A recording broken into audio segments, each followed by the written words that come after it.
Hello friends, आप देख रहे हैं आपका चैनल शेयर बाजार विद आयुष। और दोस्तों, बात करेंगे इस वीडियो में एमवी इलेक्ट्रो सिस्टम्स आईपीओ के डे 2 ऑफ सब्सक्रिप्शन के बारे में। तो दोस्तों, आज दूसरा दिन था इस आईपीओ का। दूसरा दिन कैसा रहा है, कितना सब्सक्राइब हो पाया, ये तो हम समझेंगे।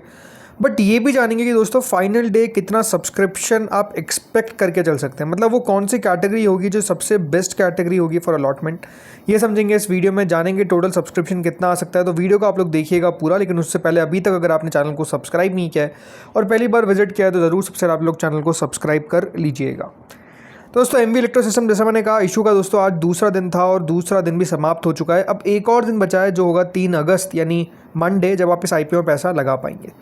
ये बात ध्यान रखिएगा, 5 रुपये की इस आईपीओ की फेस वैल्यू है, 400 से 425 का प्राइस बैंड है, 34 शेयर का लॉट साइज़ है, फ्रेश इशू है पूरा का पूरा। तो दोनों एक्सचेंजेस पे ये आपको लिस्ट होता हुआ दिखेगा। कुल मिलाकर याद रखिएगा 290 करोड़ का आईपीओ है। तो जैसे मैंने कहा, बहुत ही ज़्यादा छोटा आईपीओ, इसमें कोई दोहराए वाली बात नहीं है।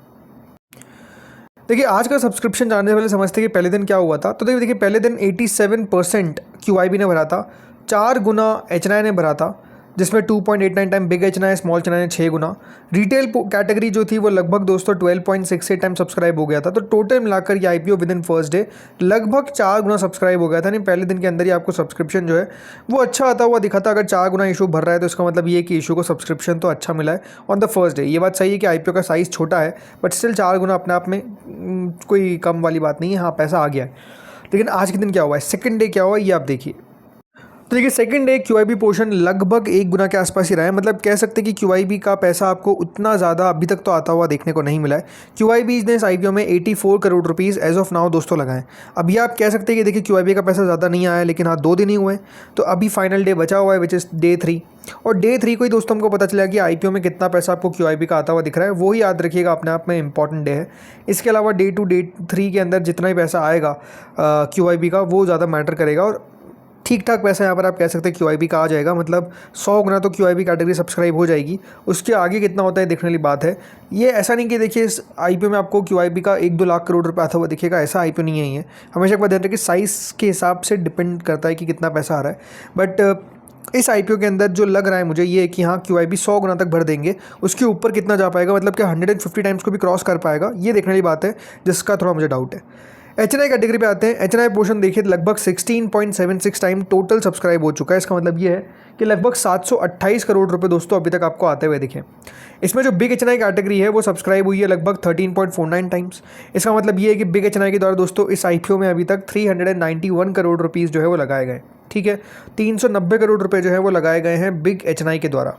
अब सवाल आपका ये उठेगा कि अगर मैं बिग एचएनआई में अप्लाई कर रहा हूँ, ऑलरेडी बिग एचएनआई कैटेगरी अगर सब्सक्राइब हो चुकी है 13.49 टाइम, तो मेरी पॉसिबिलिटी क्या है कि मुझे अलॉटमेंट इस कैटेगरी में मिल जाएगा। मतलब अगर मैं लगाता हूँ तो क्या चांसेस रहेंगे कि इस आईपीओ में अलॉटमेंट जो है वो मिल जाए।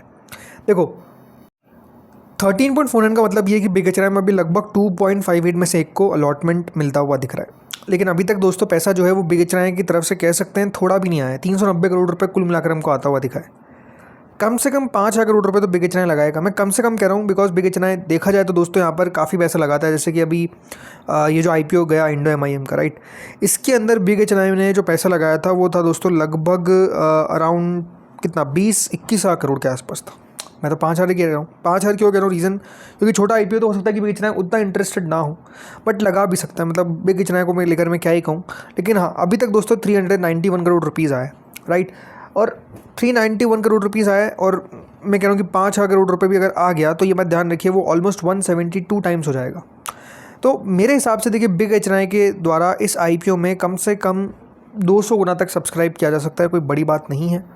अगर इतना सब्सक्राइब किया जाता है तो इसका मतलब ये है कि लगभग दोस्तों 40-50 में से एक का नंबर बनता हुआ दिखेगा। ठीक है, मेरे हिसाब से देखिए बिग एचएनआई के अंदर ये आप मान के चलिए 200 का मतलब तो 40 ही होता है, लेकिन हाँ 40 से 50 मान के चलिए, यही पॉसिबिलिटी रहेगी बिग एचएनआई के अंदर अलॉटमेंट आने की। क्यों कह रहा हूँ मैं ऐसा, क्योंकि छोटा आईपीओ तो हो सकता है उतना पैसा आपको बिग एचएनआई का आता हुआ ना दिखे। अगर 10,000 करोड़ रुपए आ गया तब तो बहुत ही बड़ी बात है। फिर तो आप समझ सकते हैं और ज़्यादा टफ हो जाएगा अलॉटमेंट आना। तो डेफिनेटली देखना पड़ेगा कि बिग एचएनआई कितना अप्लाई करता है। 23 गुना स्मॉल एचएनआई ने अप्लाई किया है 337 करोड़ रुपीज़। अब अगर मैं इंडो एमआईएम को दोस्तों लेके चलता हूँ तो उसमें तो करीबन 7,000 करोड़ रुपये आया था। और अभी तक आया कितना है यहाँ पे, कुल मिलाकर 337 करोड़। और यहाँ पर जो 14.5 करोड़ रुपए याद रखिएगा टोटल इसके पास गए। अगर मैं 3,000 करोड़ भी लेके चलता हूँ फॉर एग्जांपल, तो भी ये 206 गुना जाती है कैटेगरी। इसका मतलब ये है कि दोस्तों मोर देन 200 टाइम आपको स्मॉल एच कैटेगरी सब्सक्राइब होती हुई दिखेगी, ये पक्का है। रिटेल कैटेगरी करीबन 42 टाइम सब्सक्राइब हुई है। रिटेल ने इस IPO में 1226 करोड़ रुपए लगा दिए हैं। अब रिटेल ने अगर 1226 करोड़ रुपए इस IPO में लगा दिए हैं तो कितना और पैसा आ सकता है? आई थिंक रिटेल इस IPO में 4,000 करोड़ रुपए तक लगाएगा। ठीक है, 4,000 करोड़ रुपए का मतलब ये है कि जो रिटेल कैटेगरी है वो 137 टाइम्स या 135 राउंड ऑफ कर लीजिए, 135 से लाकर 140 गुना तक सब्सक्राइब होती हुई दिखेगी। ये पॉसिबिलिटी मान के चलिए रिटेल के अंदर। तो एक बात क्लियर हो गई है आपको कि अगर सबसे ज़्यादा अलॉटमेंट आने के कई चांसेस बनेंगे तो वो बिग एच में बनते हुए नजर आएंगे। फिर दोस्तों आप कह सकते हैं रिटेल रहेगा, और फिर दोस्तों आप कह सकते हैं एच रहेगा। लेकिन हाँ, सबसे स्मॉल एच रहेगा, राइट। सबसे टफ चांसेस है स्मॉल एच में, और सबसे ईजी तो नहीं कहूँगा, रिलेटिव कह सकते हैं सबसे ज़्यादा चांसेस बिग एच के अंदर है, और फिर आपको रिटेल बीच में आता हुआ दिखता है। तो जो लोग अप्लाई करते हैं सिर्फ रिटेल में, तो उनको तो ज़्यादा सोचने वाली बात नहीं है। बट जो ये सोच रहे हैं कि हम अप्लाई किस में करें, बिग एच में, रिटेल में या स्मॉल एच में, तो ऑब्वियस सी बात है आपके पास ऑप्शन क्लियरली बिग एच का ही बचता है। बिकॉज वहाँ पर ही आप कह सकते हैं सबसे ज़्यादा चांसेस बनेंगे अलॉटमेंट आने के। बाकी तो देखिए अलॉटमेंट आना अपने आप में कह सकते हैं बहुत टफ रहेगा, मुश्किल रहेगा, इसमें कोई डाउट वाली बात नहीं है। टोटल मिलाकर ये IPO अभी तक 12-13 गुना सब्सक्राइब हुआ है। 2,040 करोड़ रुपए कंपनी को अभी तक मिलते हुए दिखे हैं। अब मैंने कल भी कहा था दोस्तों कंपनी के बारे में थोड़ी सी बात करेंगे, तो चलिए कंपनी के बारे में थोड़ी सी आपको इन्फॉर्मेशन देता हूँ। तो फ्रेंड्स, MV इलेक्ट्रो सिस्टम्स क्या है? एक इंजीनियरिंग और टेक्नोलॉजी कंपनी है जो बेसिकली यहाँ पर मैन्युफैक्चर करती है, डिज़ाइन करती है और प्रोड्यूस करती है critical electrical and power electronic equipment, primarily railway sector के लिए। तो कंपनी का जो मेजरली काम है वो दोस्तों जिस सेक्टर को कैटर करते हैं वो है रेलवे, राइट। रेलवे से रिलेटेड आप कह सकते हैं एक तरीके की कंपनी है। ओके, कंपनी का ओवरऑल जो फोकस रहता है वो रहता है जो प्रोपल्शन सिस्टम होता है, मतलब ट्रेन ब्रेन।